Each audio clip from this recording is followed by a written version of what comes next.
Hola, hermanos y amigos. Bienvenidos a este programa en español de estudio de la Biblia.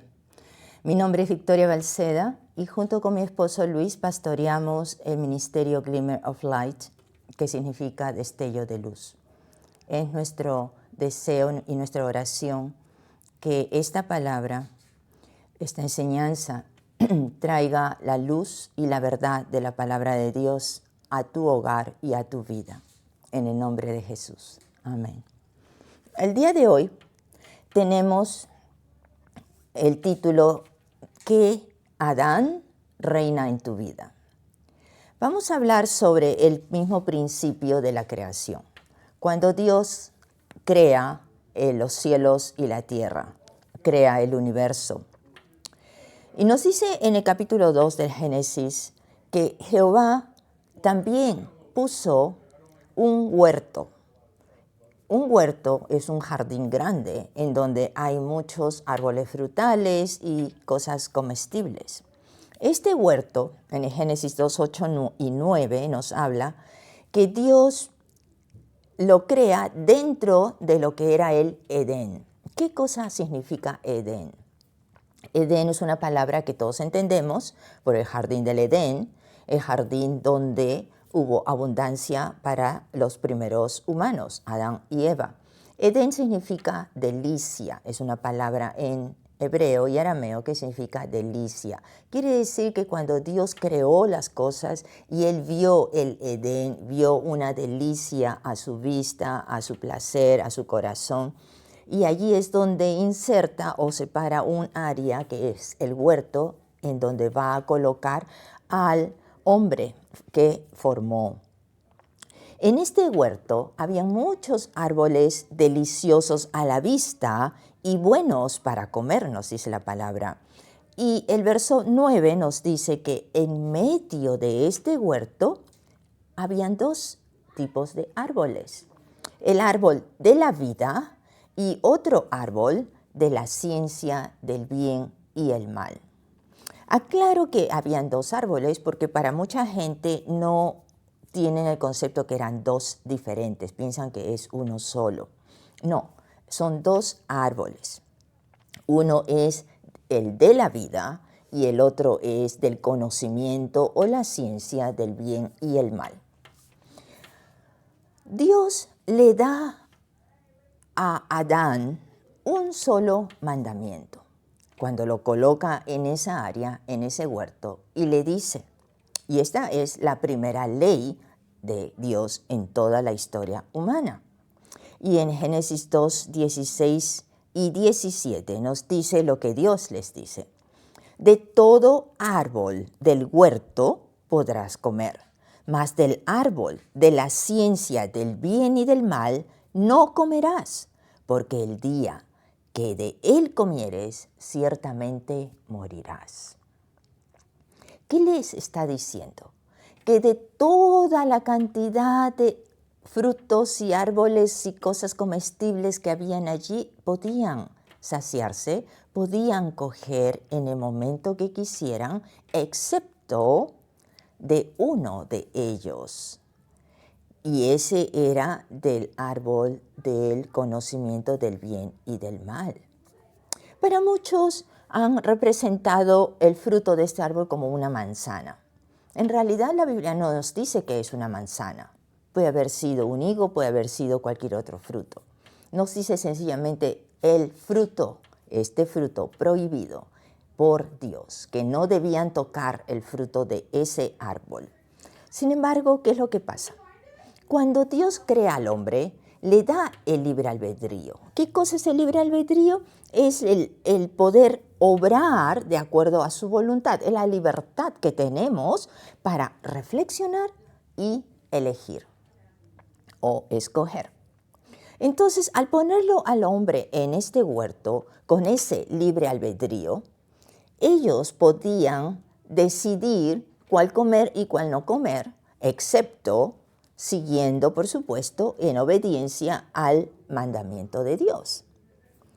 Mientras estaba bajo la orden y respetando la orden de Dios, que era la autoridad, todo iba de maravilla. Todo funcionaba perfectamente porque el hombre fue creado a imagen y semejanza de Dios, quiere decir en su perfección. No tenían enfermedades, no habían hojas secas de las plantas, no había maleza que recoger de entre los arbustos, etcétera, etcétera. Y nada crecía en sobreabundancia que tenían que cortar, podar o quitar para remover, para que no ahogue a otras plantas. Nada de eso existía, todo era perfecto. ¿Por qué? Porque Dios era el centro de esa vida, el recurso y la fuente que suplía vida a toda esa creación. No solo del huerto, sino de toda la eternidad, de toda la creación en general. Bueno, pero le está diciendo que si come, que si desobedece, ¿qué va a pasar? Va a morir. ¿Qué significa el morir? El morir quiere decir una ruptura, significa que existe una separación, un desprendimiento. Sabemos que cuando alguien muere, este cuerpo queda aquí en la tierra, pero su alma y su espíritu son eternos, salen de ese cuerpo. Existe esa separación entonces del alma y del espíritu, que es lo que le dan movimiento y vida al cuerpo material. Hay ese desprendimiento, esa separación, hay un desligue. Esa es la muerte. La semana pasada estuvimos hablando sobre las tres partes de nuestro ser. Este cuerpo que está hecho del barro o del lodo de la tierra va a regresar a su esencia, va a regresar a la tierra cuando muere. Tenemos que morir. Entonces, ¿qué pasa? Eva es convencida por Satanás que coma del árbol prohibido y también le da de comer del mismo fruto a Adán.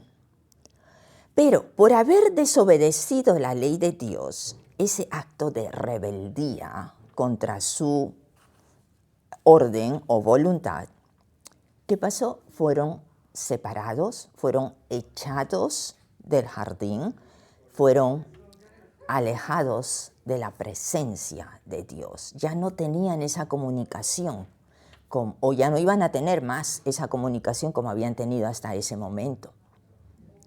Y es así como cae la maldición sobre la tierra. Y esto nos lo dice en Génesis 3:17, que le dice Dios al hombre: por cuanto obedeciste a la voz de tu mujer y comiste del árbol de que te mandé, diciendo, no comerás de él, maldita será la tierra por tu causa.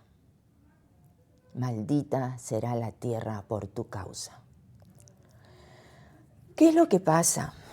Que de ahí para adelante, no solamente es la tierra que ya no va a producir esos frutos naturalmente, sino que el hombre va a tener que trabajar, labrarla, poner su esfuerzo y su energía física para que ponga o reciba los frutos de la tierra, o que le produzca alimentos para que pueda sobrevivir en este mundo, sino que también esta condena va a correr para todas las generaciones que van a ser los descendientes de Adán, que quiere decir para toda la humanidad. Toda la humanidad, entonces, representamos que somos pecadores por un hombre que fue Adán, el primero. Bueno, Adán y Eva, en realidad los dos, pero por la pareja, por la humanidad, todas las otras generaciones también somos pecadores. Romanos 5:12 nos dice que, por tanto, como el pecado entró en el mundo por un hombre, y ese hombre sabemos que fue Adán, y por el pecado, la muerte, así la muerte pasó a todos los hombres por cuanto todos pecaron. Esto nos está dando la Escritura en lo que acabo de explicar. Todos somos pecadores sin excepción. Pero si yo no he hecho nada directamente, puedes decirlo, ya, porque venimos muchas generaciones más tarde. Pero la mancha está hecha, está dada en nuestros corazones porque dejaron que entre el mal al corazón. El corazón es el que bombea la sangre que da la vida. Y nuestra sangre entonces está contaminada por la invasión del mal, por ese inserto que hizo el enemigo en el hombre original.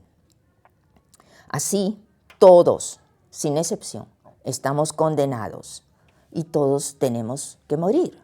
Morir físicamente, se separa este cuerpo, como digo, del espíritu y del alma, y morir también separados de Dios. Pero Romanos 3:23 nos dice que por cuanto todos pecaron, todos estamos destituidos de la gloria de Dios.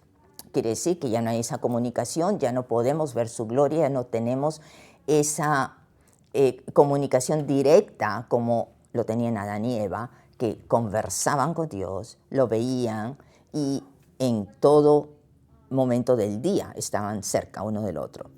Pero existe un plan de restitución y esta es nuestra alegría y nuestra esperanza.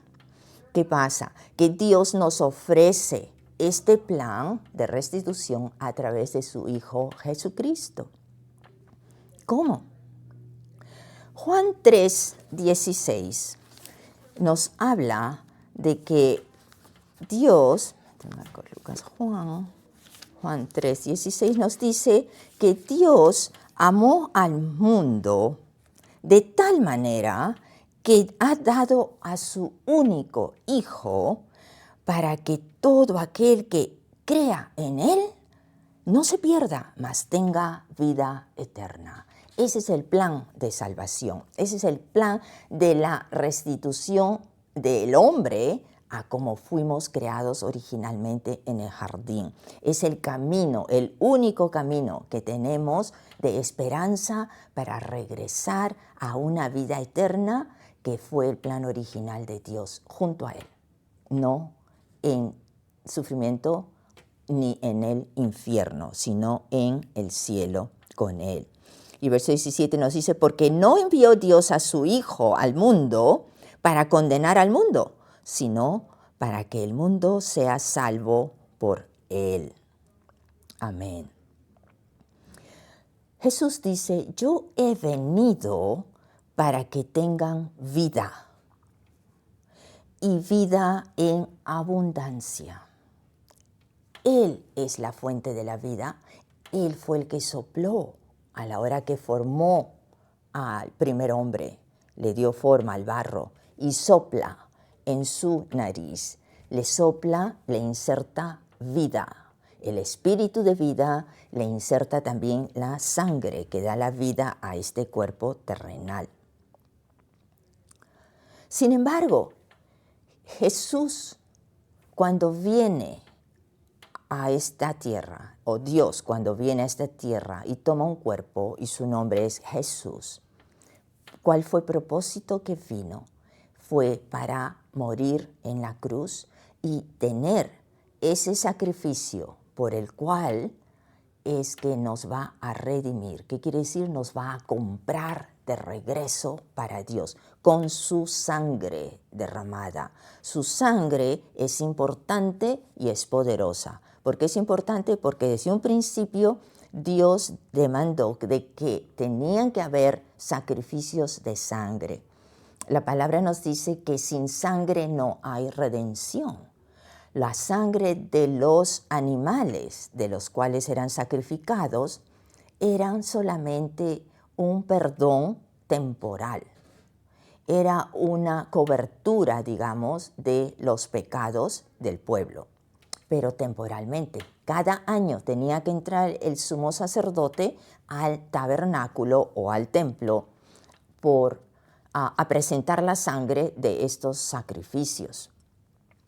Sin embargo, cuando Jesús se presenta como el Cordero de Dios, como ese sacrificio único para toda la humanidad, el sacrificio perfecto, porque tenía que ser una sangre que no estaba contaminada con el mal. Siendo Dios, su sangre no tenía contaminación humana.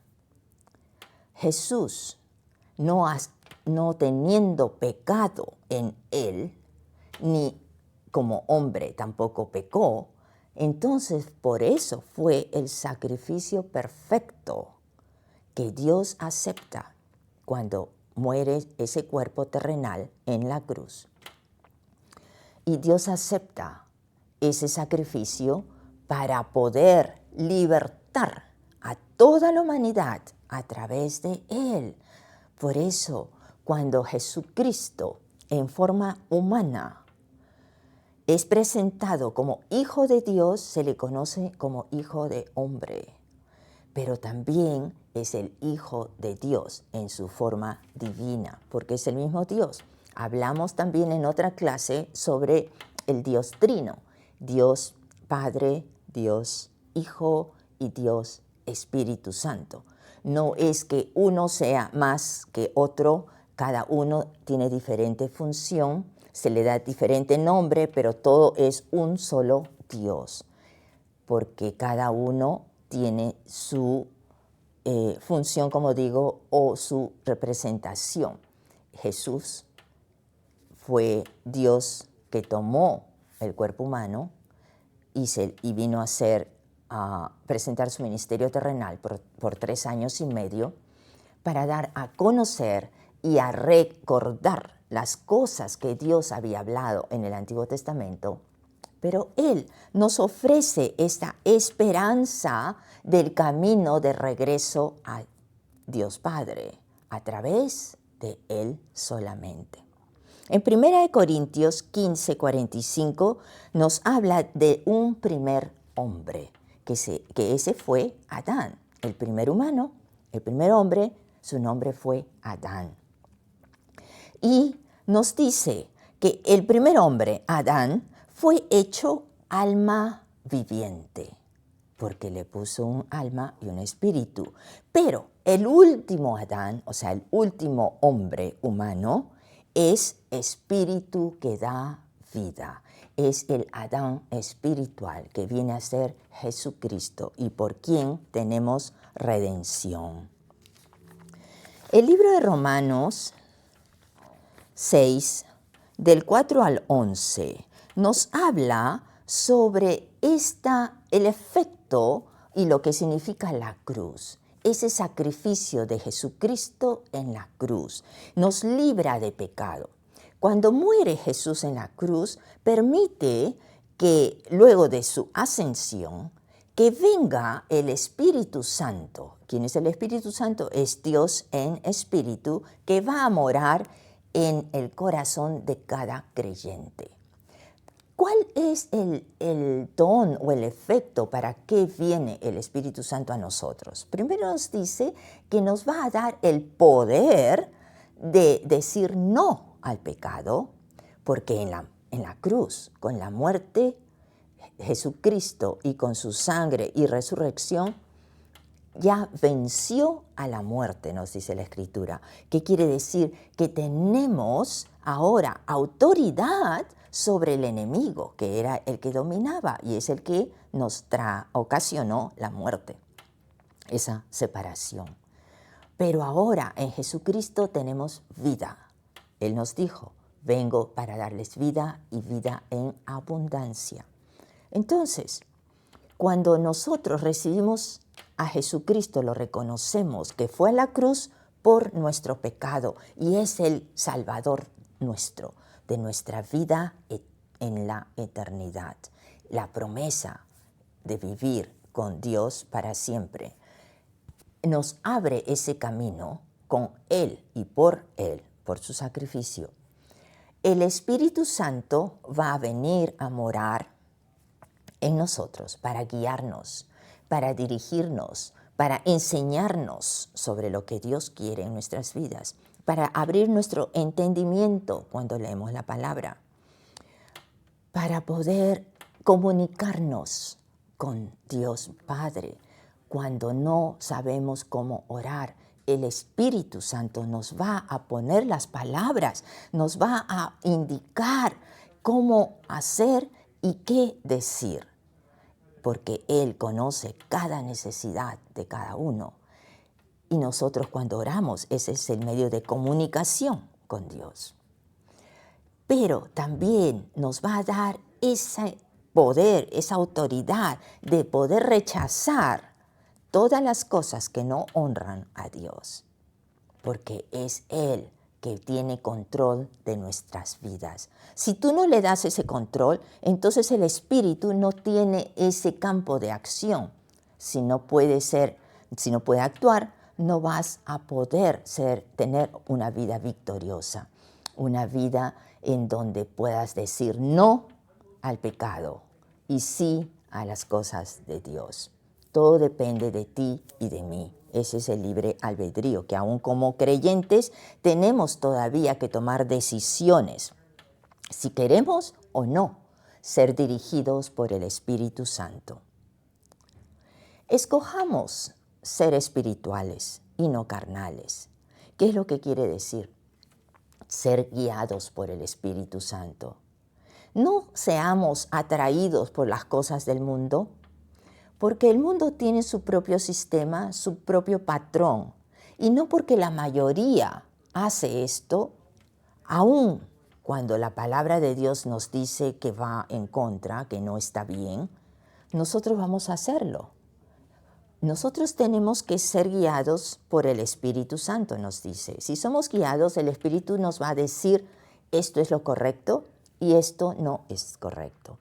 Sigue por este camino de luz y no te vayas por la oscuridad. Pídele al Señor, ora, alábalo, agradécele. Cuando otras cosas, en otras circunstancias, la gente del mundo creen que es por su propio esfuerzo, creen que es por sus propias habilidades, que llegan a un nivel social o un nivel de avance en su carrera.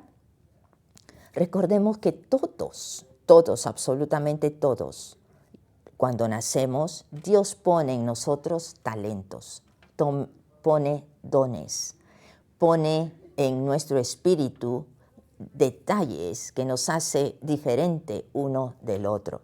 Y depende de nosotros el que lo desarrollemos y en qué camino lo vamos a desarrollar. Porque puede ser en ese camino de luz, en donde dándole las gracias a Dios, reconociendo que esto viene de Él, ese camino de luz va a ser más iluminado y más grande, más glorioso, porque le estamos dando honra y gloria a Dios. Contra un camino que no lo reconoce, que todo es el yo, por mi esfuerzo, por mis estudios, porque me quemé las pestañas por muchos años estudiando o haciendo descubrimientos,